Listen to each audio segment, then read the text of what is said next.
congratulations to all the winners and nominees in tonight's awards. Yeah, please.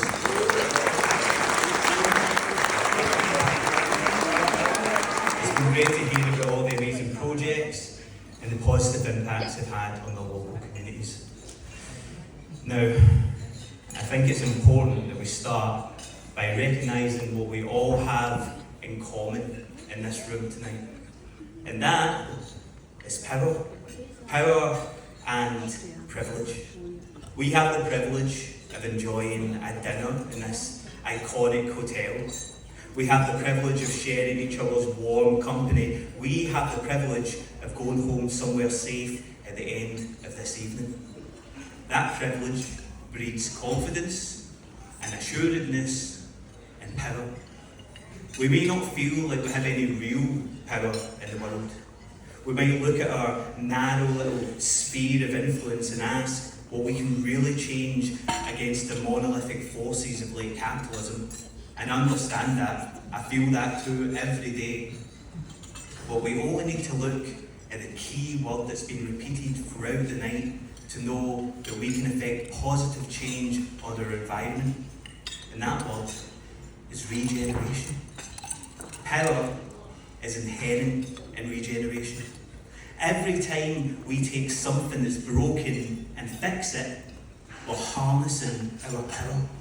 Every time we replace something lacking with something better, we're harnessing our power. Every time we put the needs of the people ahead of the needs of capital, we're harnessing our power. I'm sure I don't need to tell the people in this room, but urban planning is a powerful tool. It sculpts our daily lives. It's the unseen hand that guides us from the front door to our workplace, to our shops, to our social life. It quietly conducts our ability to thrive or simply survive. And that is power. Regeneration is a redistribution of that power. When done right, it transfers it from an organisation to the community and empowers the people who live in that community to change it for the better. When it's done wrong, it creates a chasm, a discrepancy of power. It's this discrepancy of power that leads to disenfranchised communities. And disenfranchised communities are the breeding ground for social problems that soon spiral out into the wider civilization. I see it every day in my community. I live just up the road in Springville, not too far away from this room geographically, but a world away in terms of privilege and power. From the moment you step out the front door, you're greeted with a built environment that is nothing short of oppressive. It's unused spare ground, it's concrete flyovers, pavements parallel to motorways, dual carriageways ploughed through the heart of our geography. The cumulative effect is a feeling of neglect, a feeling of not being important, a feeling that has been internalised by generations of young people. There's a huge unseen inequality in the time and money that is spent on planning our towns and cities. As you would expect, the working classes suffer disproportionately from this unequal distribution of resources and disregard for the environment they inhabit. They are pushed to the forgotten margins of a city, are sequestered in dense inner city areas. Little or no thought is given to the everyday experience of living in these places. The access to facilities, the proximity to busy roads, the means of travelling out. Just minutes from my front door, there's a flyover. It was built in the 70s. Before that, there were houses, shops, a pub, all inhabiting that space. Now, there's concrete and a good place for school children to drink. It didn't appear organically. It didn't happen overnight. Its existence was a choice, a committee decided that the houses, the shops, the pub were of less value than the road they wanted to construct. A committee who were not residents of the area they were about to dismantle. This is the power of urban planning in action and the invisible influence it has over our lives. I know the houses, shops and pub existed because I've researched the area. I've seen a photograph that proves it. For young people born there who have no idea of the history, that flyover is just another part of their everyday environment. A big concrete block of nothingness that reminds them that they live in a place of low importance and that their personal importance should be seen as relative to that. And that resignation is the origin point of so many of the social problems that go on to blight my community and others like it all across the country. But I've also been lucky enough to see what happens when we can properly engage with people, when that transfer of power occurs naturally. What happens when we tell people they are worth something and show it in our actions towards them? As an associate artist with the National Theatre of Scotland, I was given the opportunity to find a way of engaging with my local community through art. Now, there are lots of very well-meaning art programmes that run across the country.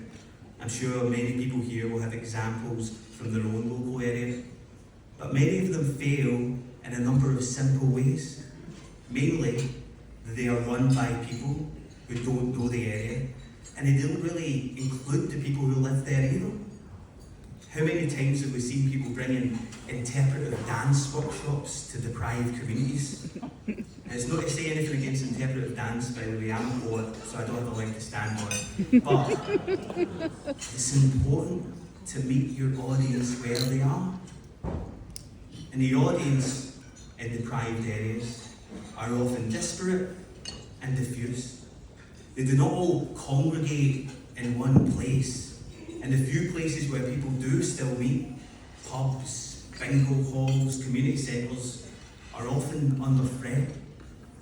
I knew from my own experience that there was only one place we could get ourselves in front of the myriad different people of Stringham, and that was the shopping centre. A place where people from all walks of life pass through at some point throughout the week.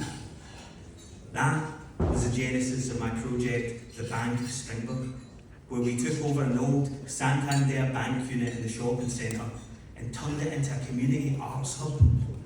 For 2 months, we opened this space up to the public with a range of events, but also this is a place for people to meet and chat and to be heard, a place to be present. We reclaimed this vacant space, one of many in the shopping centre, and brought it to life with the possibility of real interaction. I programmed a range of weekend events that saw us bring live music, hip-hop, poetry and comedy to the space. I ran a weekly writing workshop, giving people the skills to express themselves through art. But by far, our most popular initiative was a poetry takeaway service. The idea here was that people could order a poem from me on any subject, and I'd write it within half an hour while they got their shopping. I'd then give them a one-to-one reading of the poem before they took it home, a bespoke piece of art that existed just for them. I was amazed at how important these conversations at Old Duck were. I had people asking me to write memorial poems for neighbours who'd OD'd, anniversary poems for parents, happy birthday poems for best friends, manifestos for local organisations. It was all there. Real connection, real conversations being prompted by the reclaiming of a space and a location where people could interact freely. One day, I had these two guys come in, and they were obviously nervous. The type of guys who probably hadn't interacted with an art space like this before. Certainly the type of guys who hadn't talked to a poet about their feelings before. And I really respected them even coming in the door to have a chat. We had a cup of tea and one of them tells me they'd like a poem for his daughter, that she was brilliant and creative and clever, but she was lacking confidence in herself. And his face lit up the minute he started talking about her. It was properly amazing. Through talking to the guys, I gleaned that they had met each other in prison, that they had become friends, and they were helping each other through the various trials of reintegrating back into society. It was a really important conversation for us all to have. Anyway, about 15 minutes pass and they stick their head back in, and I tell them that I'm still chipping away at this piece that is not quite finished yet. And that's when the other guy sheepishly steps forward. See, he had a daughter too, and he didn't want to miss out on this opportunity to have a poem dedicated to her. He stepped out of his comfort zone to give her a meaningful gift that she could treasure. It's a small thing, but these small things count in life. For a couple of months, I took that power of a national organisation, the resources, the funding, the clout, and helped distribute it in a community. And yes, some people just wanted a free cup of tea. And yes, some folk thought it was a real bank. And yes, there was a woman who came in every day to tell me the plot of Titanic. But that's what real community work looks like. In doing so, we changed the built environment of our community and turned a void into something creative and nourishing. I know that not every project can commit to interacting on such a micro level, but when the process of regeneration is done with thoughtfulness and empathy, it can't help but generate conversation and connection. And connection is what we need more than anything right now. Part of the remit of this speech was to give my perspective on Scottish communities and society. The organisers are probably already regretting that as I speak. The truth is, I don't think it's possible to approach that effectively without addressing things from a political viewpoint. I truly think that we are at a crossroads in society, not just in this country, but worldwide. There is a civic tipping point limit, and we need to address it before it turns into a turning point. A silent epidemic that we need to take action to halt before it spreads any further. I believe we've reached the end game of fragmentation in our society. We risk losing whole swathes of the population to disenfranchisement, to conspiracy theories and far-right rhetoric. There's a schism appearing across our public life, a binary. Some people refer to it as a culture war, but it's no organic dispute. It's been created by a ruling class and parroted by their media. It's been exacerbated by rancid online discourse and petty point scoring. And it is the most urgent threat to our ability to create social cohesion and improve civilization as a whole. People are rejecting society. They are retreating away from life in order to hide away in conspiracies and arguments. These are people of all ages who are no longer actively participating in our communities. Scotland is not immune to this. In fact, it's a perfect breeding ground for this kind of discontent. Our religious and political fault lines have been exploited to further separate the population and create disharmony. We are in the midst of seeing our society split in half over created issues and manufactured debates. There are many factors that set the scene for this radicalisation. They target people who are exhausted by a constantly shifting political landscape, people who are living precariously, people who are isolated. The disenfranchisement of whole sections of the population makes them susceptible to this dangerous rhetoric. Conspiracy theories about COVID and other world events, anti-immigration and racist tropes, homophobia, transphobia, self-hatred, and the idolising of fraudulent demigods and vile misogynists like Andrew Tate. These are the symptoms of a social disease brought on by a wide-scale neglect. This is the outcome of industrial-scale loneliness. The only cure to this disease is connection. And that's where everyone in this room comes in. We need to use whatever small amount of power we have to foster these connections. We are privileged enough to have this power. It's our duty to use it well. Like I said earlier, it's the small things that matter. It could be one project, one area, one person, one child, but change is change. These projects we've honoured tonight are part of a larger social tapestry. Progress is always incremental, but each regenerative step brings us closer to a society where no one is left to fester and find kinship in the dark reaches of the internet. Power still resides in the hands of people, and it's up to us, politicians, policymakers, organisations, artists, to remind the people of that fact and help facilitate its use with positivity.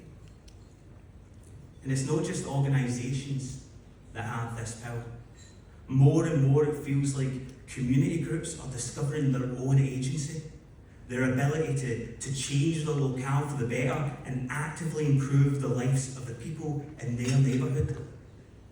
It's not about waiting for someone else to do it. Unfortunately, we know that means we'll be waiting for a long time. It's about discovering our own power and making the changes we can for ourselves.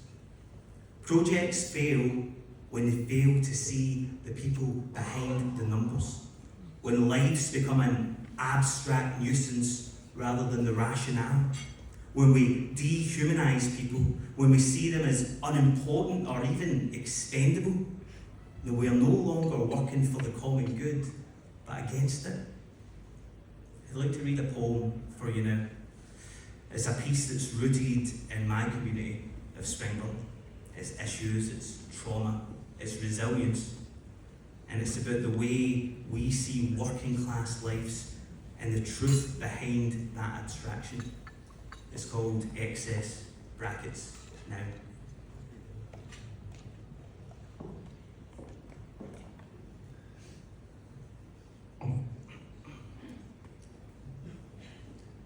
We have too much round here. An excess in these parts. More than our fair share and enough to spare. Mortality that seeps from our taps. A slow dancing poison climbs perilous out the window of the high flats. Dives for fag doubts outside the shopping centre. A surplus of this mortality. This city breathes it in. A profusion of cessation. Particles plunged into the air from ancient factory pipes laden with asbestos. An industrial nightmare oblivious to the winds of change. Down the road, they have just enough. But here we are inundated. This Glasgow effect that turns beloved sons to drug addict statistics, that strips a diet down to tins and boxes, a glut of this mortality. Your mum would always claim she didn't have a favourite. It was definitely you. We could tell she put you in the ground. Our dear green place is fertilised with the bodies of the forgotten. Your membership to that Tuesday morning methadone crew, your nerves jangling, till one day they didn't. And no one can tell us why we keep dying. Why there's a funeral parlour in every scheme, why our wake outfits hang heavy with expectation on the back of bedroom doors.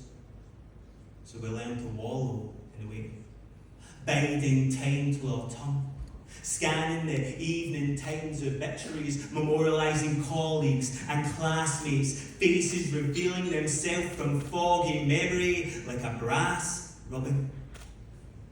Right enough, big man was they looking too good last I saw him. They don't seem to have an answer as to why it resides here. Our Asbo neighbour, aggressively lurking at the closed door. Funny how this excess sits neatly in a postcode like a stray. And for the life of you, for the life of us, no one can say why. Now what should I say to the teenage mothers pushing firstborns and second-hand prams? Babies fed on mould and spores, expectancy stunted, a lifetime interrupted by this exorbitant mortality. And I wait every day for this invisible force to add me to the graph, an outlier, marking the trend beside family and friends, our little crosses, recorded on a whiteboard, a sociologist's nightmare. I dispute the details of my mother's death certificate. They did not record poverty. A lifetime of it is cause. Around here, they call it excess mortality. They call it inevitable. They call it life. If they had the courage, they would call it what it is. They would call it genocide. Thank you.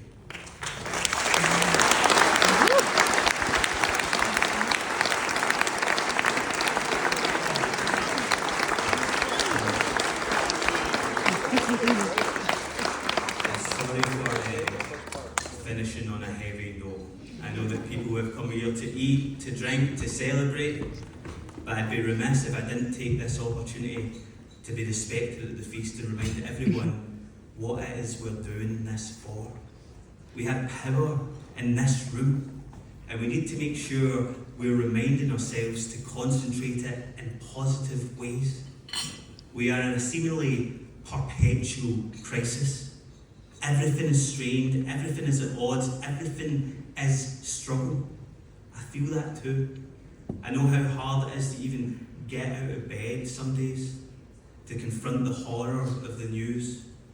But connection and empathy and love are, as always, our only way out.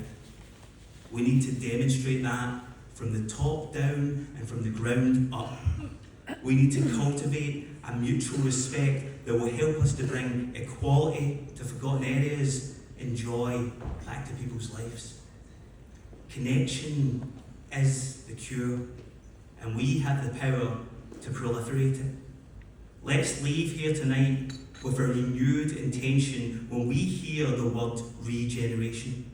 A promise to take a feature that's failing the community and turn it into something beautifully functional, something to generate connection. A small thing, the kind that makes a difference. Thank you very much for listening.